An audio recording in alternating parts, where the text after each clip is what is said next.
그의 유일하신 아들 우리 주 예수 그리스도를 믿습니다. 그는 성령으로 잉태되어 동정녀 마리아에 태어나시고 본디오 빌라도에게 고난을 받아 십자가에 못 박혀 죽으시고 장사된 지 사흘 만에 무리아 가운데서 다시 살아나셨으며 하늘에 오르시어 전능하신 아버지 하나님 편에 앉아 계시다가 거기로부터 살아있는 자와 죽은 자를 심판하러 오십니다. 나는 성령을 믿으며 거룩한 공교회와 성도의 교제와 죄를 용서받는 것과 몸의 부활과 영생을 믿습니다. 아멘. 찬양 93장 다 같이 찬양 드리겠습니다.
공동 기도문 1.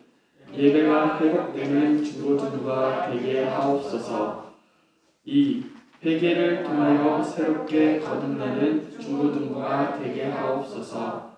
3. 복음을 붙잡고 나아가는 중고등부가 되게 하옵소서.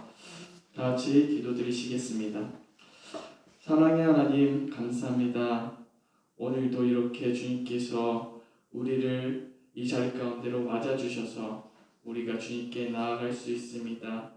아버지 하나님, 주님의 보좌로 나아갈 때 우리가 겸손한 마음으로 우리의 모든 것을 내려놓고 주님을 구할 수 있게 하시옵시고, 아버지 하나님, 그 주님께서 바라보시는 그 가운데 우리가 온전히 드릴 수 있게 하여 주시옵소서.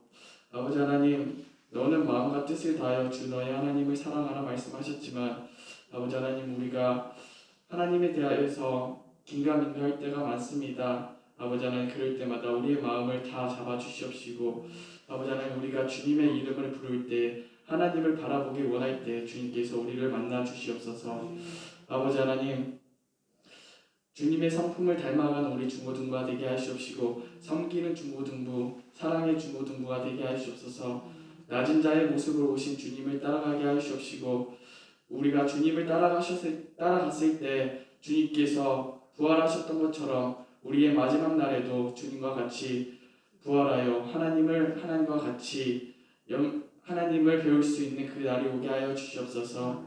아버지 하나님, 이 시간 주님의 말씀을 듣기 원합니다. 우리의 길을 열어주시옵시고 우리의 마음을 열어주시옵소서. 그리하여서 그 말씀이 우리 삶 가운데 양식이 되고 뿌리를 내려서 아버지 하나님, 더욱더 건강한 신앙을 살아갈 수 있게 하여 주시옵소서.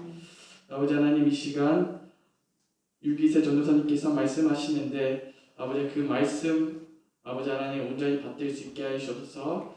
이 시간 오직 주님만 영광 받으시는 예배가 되게 하여 주옵소서. 예수님의 이름으로 기도했습니다. 아멘.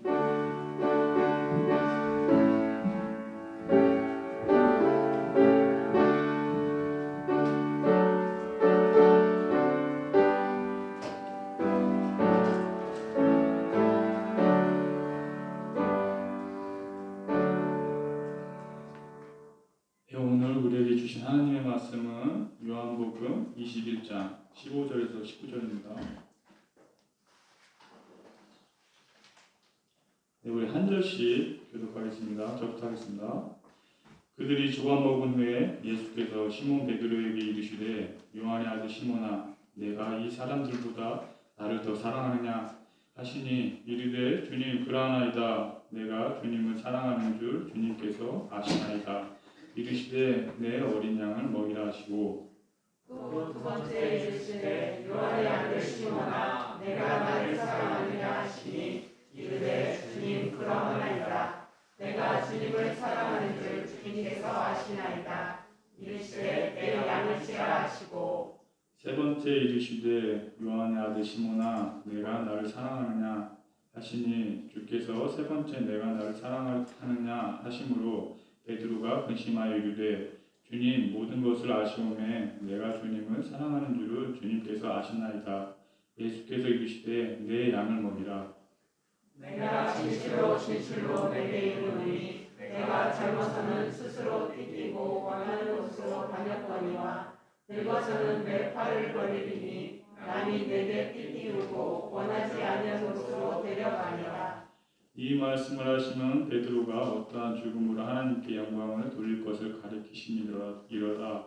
이 말씀을 하시고 베드로에게 이르시되 나를 따르라 하시니. 아멘. 흑역사라는 주제로 유기세 전도사님 말씀 공부하시겠습니다.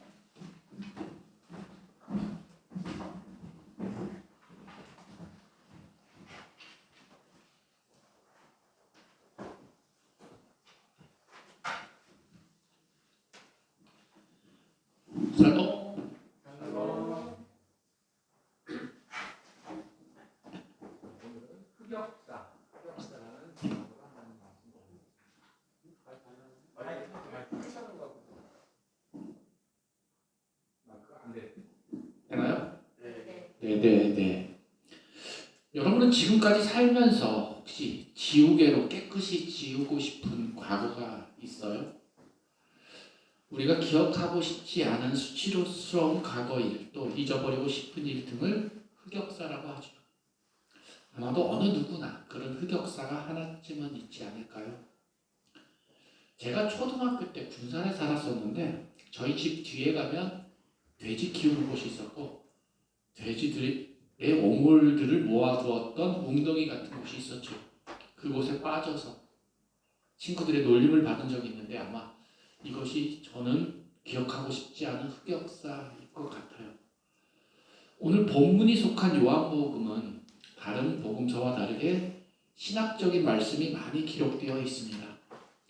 우리가 가장 많이 읽고 접하는 말씀은 사복음서인데 마태복음, 누가복음, 마가복음 이 세 개를 공관복음이라고 하고 또 요한복음은 따로 구분을 합니다. 요한복음은 1장에 예수님이 이 세상에 육신을 입고 오셨으며 오시기 전에는 어떻게 존재하셨는가를 기록하고 있고 요한복음이 마지막 장인 21장에는 부활 이후 예수님은 자신을 부인하고 생업으로 돌아간 제자들에게 다시 찾아가셔서 그들을 위로하시고 잃어버린 신앙을 회복시켜 주시는 말씀이 있습니다. 특별히 21장 초반에 그 유명한 153마리의 물고기를 잡은 이야기와 오늘 하나님이 우리에게 주신 본문 말씀인 21장 후반에 예수님께서 베드로에게 양떼를 먹이라고 말씀하시며 복음 전파의 사명을 주시는 명령이 쓰여 있기도 합니다. 오늘 본문의 베드로는 대표적인 흑역사를 가지고 있는 인물입니다. 베드로는 예수님이 수제자이기도 했고 또 초대교회의 기둥인 존재였습니다. 하지만 동시에 베드로는 예수님을 3번이나 부인했던 처절한 역사를 가지고 있는 정말 감추고 싶었던 흑역사를 가지고 있는 사람입니다. 요한복음의 저자인 사도 요한은 요한복음 21장을 통해서 베드로가 그토록 감추고 싶었던 흑역사를 꺼내며 그가 어떻게 실패했는지 그리고 어떻게 예수님이 사랑과 은혜로 회복되었는지 잘 보여주고 있습니다. 이른바 베드로의 흑역사가 백역사로 바뀌는 순간이지요. 예수님의 부활을 눈으로 직접 경험했던 베드로였지만 온전히 회복된 모습은 아니었습니다. 부활하신 주님을 만났다면 주님을 증거하는 삶을 살아야 하는데 베드로는 다른 제자들과 함께 다시 고향으로 돌아가 어부의 삶을 살고 있었습니다. 열정이 있었고 또 죽기까지 주님을 따르겠노라고 다짐했던 베드로였지만 그저 절망 가운데 다시 어부의 자리로 돌아와 버렸습니다. 왜 그랬을까요? 자신의 실수로 인한 처절한 실패를 경험했기 때문입니다. 자신의 스승이자 주님이신 예수님을 모른다고 3번이나 부인해버린 베드로입니다. 베드로는 자신의 발목을 잡고 있던 죄책감으로 인해 일어설 수가 없었습니다. 그토록 다짐했건만 베드로는 완벽한 실패를 하였던 것이지요. 그러기에 다시 어부로 돌아가서 생활을 하는 것은 어찌 보면 당연한 일이기도 했습니다. 그런데 문제는 베드로가 예수님을 또 알아보지 못했습니다. 베드로와 제자들은 이전에 예수님을 처음 만났을 때처럼 깊은 곳에 그물을 던지라는 말씀에 순종하여 엄청난 기적을 경험하고 나서야 예수님을 알아보게 됩니다. 그런데 이들처럼 우리도 예수님 때문에 울고 웃었던 경험을 했지만 일상으로 돌아와서는 언제 그랬냐는 듯 아무 생각 없이 지내는 때가 많이 있습니다. 특히 수련회나 찬양 집회를 통해 그런 경험을 많이 하게 되지요. 하나님을 깊이 경험하고 이제는 새 사람이 되었다는 기분으로 돌아와서는 언제 그랬냐는 듯 친구들에 대해서 즉 내가 좋아하는 친구, 내가 싫어하는 친구를 구별하기도 하고 성경보다는 스마트폰과 유튜브에 빠져 사는 내 모습을 보곤 합니다. 그런 우리에게 주님은 다시 찾아오셔서 마음의 문을 두드리십니다. 그리고 이전에 주님을 깊이 만났던 그때를 기억하게 하시고 다시 깨닫게 해주십니다. 이런 회복의 역사가 오늘 베드로와 제자들에게 일어났습니다. 밤새도록 그물을 바다에 내리기를 번복했기에 지쳐있는 그들 앞에 숯불이 놓여있고 그리고 물고기와 빵이 그곳에 놓여 있었습니다. 예수님께서는 제자들을 먹이기 위해 작지만 따뜻한 음식을 마련하셨습니다.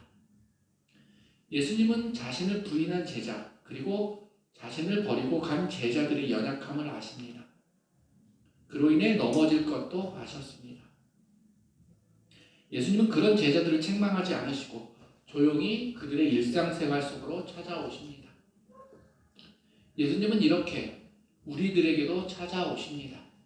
때로는 힘들고, 때로는 고되고, 때로는 지치고, 내가 무엇을 하며 살아가야 할지 몰라 두렵고 힘들어할 때 우리를 찾아와 주시는 분이 예수님이십니다. 예수님이 마련한 식사를 마친 후 예수님께서는 베드로에게 질문을 하십니다. 요한의 아들 시몬아, 내가 이 사람들보다 나를 더 사랑하느냐? 라고 물으십니다. 이 세 번의 질문에 베드로의 마음은 많이 쓰리고 아팠을 것입니다. 절대 배신하지 않을 것이라며 호언장담했던 베드로였지만 결국 주님을 세 번이나 부인했습니다. 그래서 예수님께서 준비한 식사 앞에서 베드로에게 세 번의 물음을 통하여 만회할 기회를 주셨습니다. 그래서 예수님께서는 의도적으로 세 번의 동일한 질문을 하셨던 것입니다. 이 과정을 통해 베드로는 사도행전에서 수제자로서의 다시 주도적 역할을 감당하게 됩니다. 이로 인해 베드로는 더 큰 사역을 감당하게 되는 계기로 변했습니다. 베드로에게 있어서 예수님을 세 번 부인한 사건은 정말 잊고 싶은, 기억의 쓰레기통에 버리고 싶은 흑역사였던 것입니다. 주님은 베드로의 이런 흑역사를 백역사로 바꿔주시고 변화시켜 주셨습니다. 여러분은 어떠신가요? 여러분의 일상에도 다시 찾아오셔서 우리의 필요도 채우시고 예수님께서 다시 회복하도록 격려해 주시고 또 이겨낼 수 있는 용기를 주시는 예수님의 손길을 여러분은 느끼고 계신가요?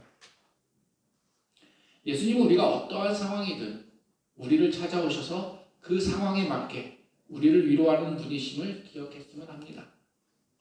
그러므로 우리에게 주신 사명은 누군가 괴로워하고 힘들어하며 낭만과 절망 속에 있을 때 그들을 찾아가서 예수님의 사랑으로, 말씀으로 위로하고 격려하며 용기를 주는 사명이 우리에게 있음을 기억하시기 바랍니다.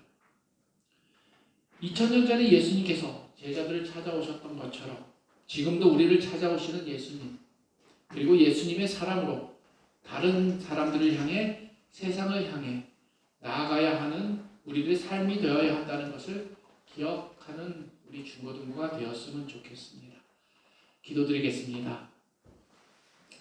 우리를 찾아와 주시는 주님, 우리를 연약하여 실수와 넘어짐을 반복합니다. 그럼에도 불구하고 늘 우리를 찾아오셔서 위로하여 주시고 용기를 주어 회복하게 하시니 감사합니다.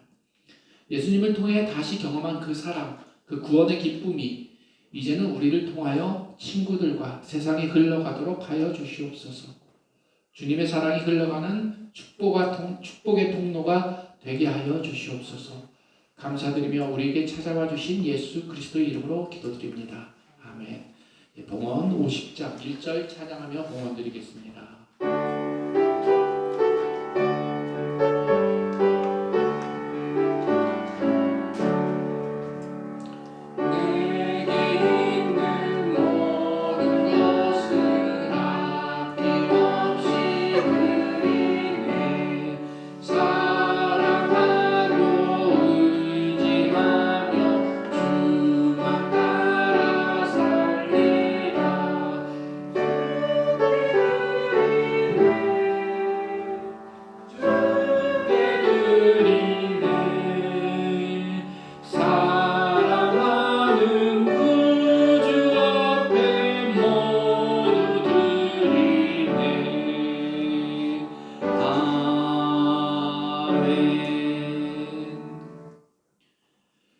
거룩한 주일 우리에게 찾아와 주신 예수님을 찬양하며 감사드립니다.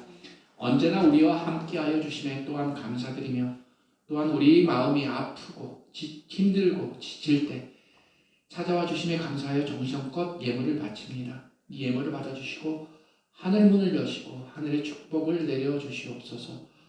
주님의 착하고 충성된 종이 되기를 바라며 다시 오실 예수 그리스도의 이름으로 기도드립니다. 아멘. 주기도문으로 예배를 마치겠습니다. 하늘에 계신 우리 아버지 이름을 거룩하게 하시며 아버지의 나라가 오게 하시며 아버지의 뜻이 하늘에서와 같이 땅에서도 이루어지게 하소서. 오늘 우리에게 일용할 양식을 주시고 우리가 우리에게 잘못한 사람을 용서하여 준 것 같이 우리의 죄를 용서하여 주시고 우리를 시험에 빠지지 않게 하시고 악에서 구하소서. 나라와 권능과 영광이 영원히 아버지의 것입니다.